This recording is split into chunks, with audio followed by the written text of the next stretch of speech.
বিশেষজ্ঞ ডাক্তারের জন্য আমাদের এই শাজাদপুরের প্রত্যন্ত অঞ্চলের মানুষ ঢাকার বড় বড় হসপিটালে যেতে হবে এবং তা করতে যেয়ে তার আর্থিক সংকটের সম্মুখীন হতে হয়, তার দৌড়ঝাঁপ করার সংকটের সম্মুখীন হতে হয়।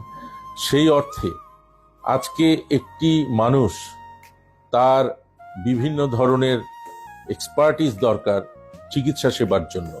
সেই এক্সপার্টিস কিন্তু আজকে ঘরে বসেই একজন মানুষ, একজন জনগণ সে কিন্তু পাচ্ছে। সেটা কেমন করে? সেটা হচ্ছে আমাদের উপজেলা স্বাস্থ্য কমপ্লেক্সেই টেলিমেডিসিন কর্নার বাস্তবায়ন করেছেন উপজেলা স্বাস্থ্য কমপ্লেক্সে স্বাস্থ্য মন্ত্রণালয়ের বরাদ দিয়ে। শুধুমাত্র আমাদের এই একটি উপজেলা কমপ্লেক্স নয়, সারা বাংলাদেশের প্রত্যেকটি উপজেলা কমপ্লেক্সেই কিন্তু এই টেলিমেডিসিনের কর্নার করা হয়েছে এবং সেটা নিতে পারে একেবারে বিনামূল্যে, বিনা খরচে।